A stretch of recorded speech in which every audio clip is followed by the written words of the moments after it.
Working. Oh, yeah. Here it is. Maybe you could say, ladies and gentlemen, the President of the United States. Ladies and gentlemen, the President of the United States. Good evening. My fellow Americans, this evening I have a few thoughts to share with you on a matter that concerns us all, and that is our national economy. This affects every American home, every American citizen and business, and nearly every aspect of our material welfare. Economy, said President Calvin Coolidge, reaches everywhere. This is as true today as when he first proclaimed it 100 years ago. Well, where do we begin? I promised in my campaign to be a budget balancer. To reduce our large national debt, I propose for this fiscal year a budget with a tax cut so big it would be enough for any politician or economist, for that matter, to choke on his cigar. Well, we might even lower the price of cigars. Tax cuts are supposed to come because of a budget surplus. Mounting debt can be countered by an increase of taxes, but as I promised you, no new taxes. We must not dignify debt, but reward initiative. Many of my economic advisors tell me a tax cut is important, but that massive debt is wrong. The advice they give me is to cut government spending and to have a rigid economy of public expenditure, and then cut taxes by 30% across all tax brackets for the next 3 years. I might have to do some compromising with the Congress, but if I can work it out with them, we'll have no trouble at all. Here is a dollar, such as you earned in 1960. And here is a quarter, a dime, and a penny. 36 cents. At the current rate of inflation, this 1960 dollar will be worth a quarter. By today, in 1980, and that was by 1980 standards. By today's 2025 standards, this dollar at the present rate of inflation could be worth 10 cents. That's not good. That is why I propose the economic policies for our nation that I believe will be prosperous. Imagine, if you will, two lines representing government spending and government revenue. And in between is the national debt. The more we bring government spending and government revenue closer together, the more we will crush the national debt. And once government spending is in line with government revenue, we'll have a balanced budget and the debt will be greatly reduced. And that, my fellow citizens, is my objective for my economic program for the nation. Because wealth is the basis of our national security and foreign policy. A strong military, and a strong economy are essential to our nation's survival and the success of peace and freedom in the world, of which America is the single champion. I promise to get America moving again, and it is essential that we do this because then we can make a start in healing our economic ills. Unemployment, bad infrastructure, depressed areas, inadequate educational facilities. In short, we must follow the dollar. Call it dollarnomics, if you will. Dollarnomics means we tend to the health and proliferation of the American dollar. The American dollar is key to the American economy. I will work with the Federal Reserve Board chairman to see if we can once more back our currency with gold. Toward the end, that the age-old adage, sound as a dollar, will ring true again. Remember, my fellow Americans, America is totally unstoppable when America is united.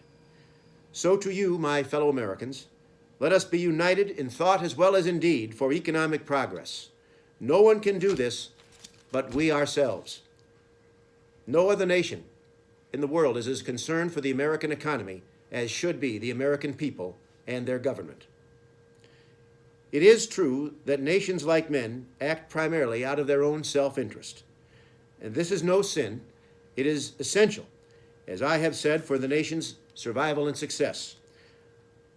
We are the secret sources of our own national strength and economy, and that is our economy.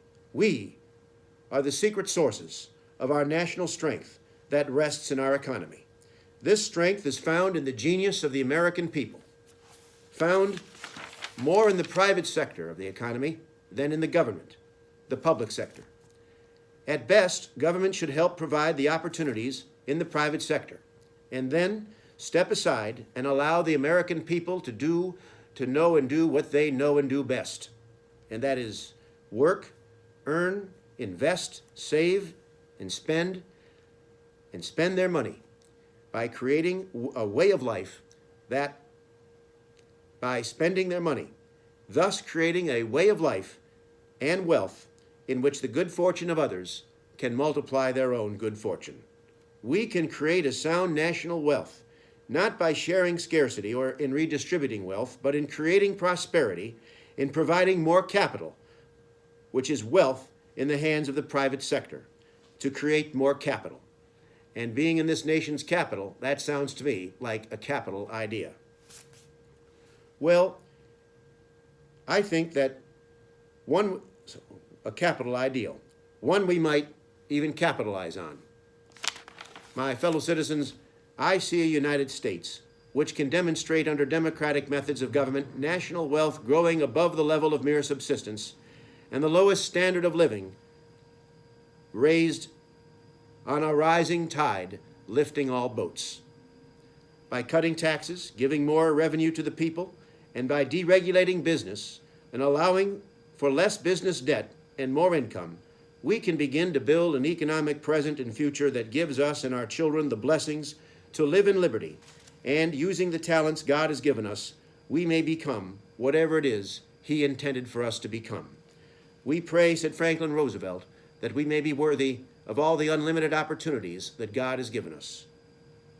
I will call upon the leaders of our society in business and labor and government to help us create this economic strength for now and the future. But I'm also asking each of you, my fellow citizens, in your local towns and cities and counties and states, to join me in this great national effort to make America prosperous, strong, free, and the greatest nation in the history of mankind. No government program, however well intended or engineered, is as great at solving problems as the spontaneous cooperation of a free people. This is the best and highest form of efficiency. All we need to succeed is simple faith. Faith in ourselves, faith in each other, faith in this great country of ours, and faith in the good God of blessings that watches over America. Now, I love America, and as your president, I have every confidence to believe that you, my fellow Americans, you love America too. And so God bless America. Thank you. Good night, and God bless you. Now, how about that? You sound like a real president, sir. Wouldn't that be great? It would, seriously. I made a few mistakes. No, it's fine, because you can edit and stuff like that. Well, I could. I won't do the whole thing over again, but I just wanted to go from one point where I kind of like. Towards the end a little bit, right? Yeah, well, I wanted to see. Unstoppable. Oh, let's see here. I'll try this again. Okay. Remember, my fellow Americans, America is totally unstoppable when America is united. So, to you, my fellow Americans, let us be united in thought as well as in deed for our economic progress. No one can do this but ourselves. It is true that nations like men act primarily out of their own self-interest. This is no sin. It is essential, as I have said, for our nation's survival and success.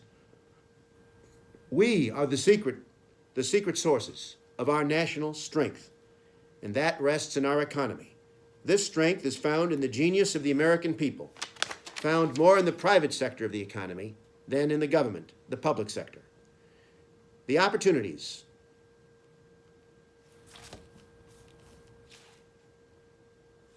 at best, government should help provide the opportunities in the private sector and then step aside and allow the American people to do what they do best: work, earn, invest, and save and spend their money, thus creating a way of life and wealth in which the good fortune of others can multiply their own good fortune. Yeah, that's what I wanted to say. Now, that's great. Oh, excuse me. Thank you. Yes, thank you very much. Thank you. Good news, my fellow Americans. The world has been saved from nuclear annihilation. You got the rest of it. Thanks. Well, now I want to do the podium. But hey, now let me give you, and I really appreciate this. I did a pretty good job. You know, one time when Kennedy was being interviewed by reporters in the Oval Office in the fall of 1963, he was right at the desk. He was sitting like this at the desk, just like this. And he wanted to do something over, and the news people allowed him to do it over again. But then, so that's great. Here, but let me give the ending of a presidential speech from Kennedy. My fellow Americans, this is a problem which confronts us all. This is one country. It has become one country because all of us and all the people who came here had an equal chance to develop their talents. We cannot say to 10% of our population that you can't have that right, that your children can't develop whatever talents they have, that the only way they're going to get their right is to go out in the street and demonstrate. I think we owe them, and we owe ourselves a better country than that. Therefore, I'm asking for your help in making it easier for us to move ahead to provide the kind of equality of treatment we would want ourselves, to give a chance for a child to be educated to the limit of his talent. As I've said before, not every child has an equal opportunity or equal ability, but they should have the right to develop their talents and their abilities, to make something of themselves. That the Constitution will be colorblind, as Justice Harlan said at the turn of the century. This is what we're talking about, and this is a matter which concerns this country and what it stands for. And in meeting it, I ask the support of all of our citizens. Thank you and good night. Now that was John Kennedy's Civil Rights Address of 1962. It's so cool how you're able to kind of mimic their cadence. Yeah! Oh, I've been doing this for years, my friend. That's so cool. This is it, man. I mean, and as a small-time politician, you know, and as a kid, I always used to want to be always. Well, when I was a kid and Reagan was president, I liked him and I would pretend to be him. Would you say he's your favorite president? In my lifetime he is. Yeah. But then, I like Kennedy best. Oh, I did pretty good. Now let's do it. The podium. We'll do the the podium only thing. thing with this, Oh, thank you. putting your tripod. Maybe Yeah. A little bit. What I can do, maybe I have a. Oh, that's cool. Or just can we do it at an angle? Is that right? There we go. Oh, we're still running. Oh, cool. See. Is that a good angle? Should I move it a little? Oh, like this. Oh, geez, I think I might need to step on something. You're a bit tall. Here, how does that angle look for you? Oh, sure. That way you can still see that Oh, part. sure. Cool. Now let's do. I want to do the. Oh, I got to get a drink of water. Oh, yeah. How about I just give you $100 and make it even? Are you sure? I think I can manage my economy. Okay. No problem, Mr. President. Sure. Okay, now give the famous. Give the announcement. While you walk in, or do you want? Well, you announce and then I'll walk up. Ladies and gentlemen, the President of the United States. Yes, right? I- Okay, we'll go. Okay. Ladies and gentlemen, the President of the United States.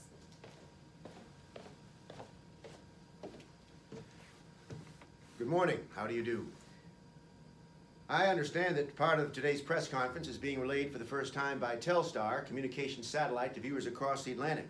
This is another indication of the extraordinary world in which we live. We are pleased to participate in this operation designed by private industry, launched by government in admirable cooperation. Before I take questions, I do have a continued statement that I'd like to make. I have an important legislative program up on the Hill, and I'm willing to work with the Congress to get it passed for the benefit of the American people. But I used to be a Constitution teacher before entering politics, or even while I was in politics.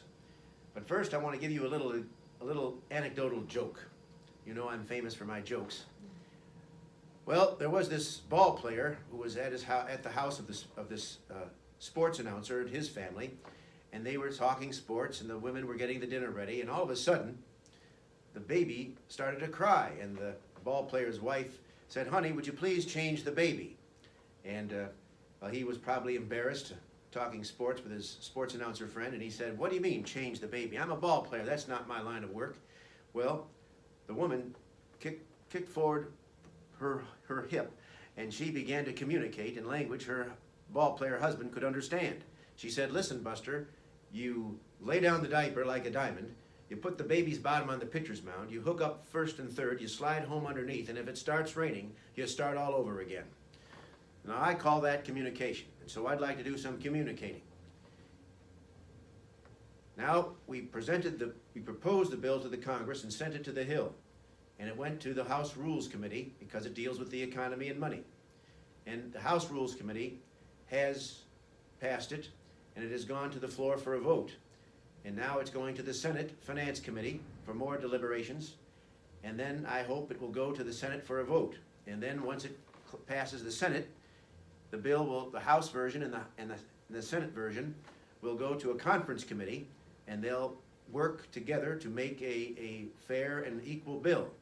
And if they pass it, if the Congress passes it, it'll be sent right back up Pennsylvania Avenue to my desk, and I will sign it. I won't wait 10 days for it to become a law if I wouldn't sign it, and the Congress certainly will remain in session. If I don't sign it, then it'll be vetoed as if I had vetoed it, and that's known as the pocket veto. But I do not intend to veto this bill.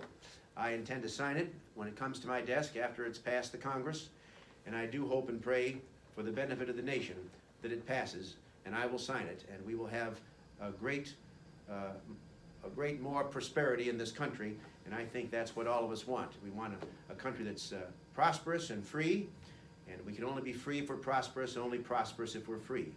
And that's what I will be working at as I continue to work in these days ahead in this great house of ours known as the White House.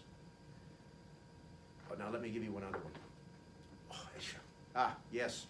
I should also say that this legislation is important because we are a great and a good country. We are the center of a stage. Everything we do here, my fellow Americans, is looked at around the world in the great struggle that is reaching its climax in our time. And I believe that this nation can be not only the leader of the free world, but a leader in whom all people can have a sense of pride and a sense of participation and a sense of mutual progress. And this is the work that I believe I've been called to as President of the United States. And as your President, this is the work I want to lead us in. I love America, and I know that you, my fellow countrymen, you love America too. May God bless America as we go forward in these days ahead. With God's blessings, we will do everything that we're supposed to do for this good country and the benefit of everyone. Thank you very much. Who was that? Reagan as well? Well, it was a combination. It was a combination of it was a combination of presidents. Really? Kennedy, little Reagan, and a little Nixon, and so that's yeah, and me. But Oh, really? You put some of your well, sure. Oh, yeah. What I wrote that? Well, what I did was I read a chapter in a biography on John Kennedy, and it was on the economy, and what I did was I just took passages from. I just took passages. I'm sorry, I'm so vain. I took passages of the book, and I just wrote. I just wrote in my own words. I kind of paraphrased some of the phrases and sentences in the paragraph, and I just did that. So, yeah. Well, I showed you a $1 bill. Now I'll show you $100. Oh my God. Let's see if You know, I you can. have the charisma too of a politician, which is good. Well, I am a politician. I know, but the presidents, they always say Kennedy was very charming, and so you have that too, thank you. Yeah. That's awesome. Sir. And some of the things I said was taken from a Kennedy speech. You know, he's kind of, I really like him as the president as well. Who now? Kennedy, I like his brother as well. Oh, yeah. Oh, Robert Kennedy. I loved him too. RFK was pretty cool too. And he would have made a great president. He would have made a great president. So we're in 1948. So I want to thank you for the opportunity to do this. Of course. Yeah, I did pretty good. would you like kind of use that maybe for like a political? Well, I'll certainly have a good time showing my friends. Here's a receipt for you. Oh, thank you. Thank you. Thank you. No problem. So you said you're from Illinois. I am. What's it from, like over from there? St. Charles, I've never Illinois. been. Well, it's a great town. I mean, two of my favorite presidents visited there. John Kennedy in 1960, Abraham Lincoln in 1860, and it was a location for a Civil War training camp for all the citizens of Kane County. Yeah. Came to St. Charles on the land there to train to be cavalry soldiers. So those are three things that I like about it.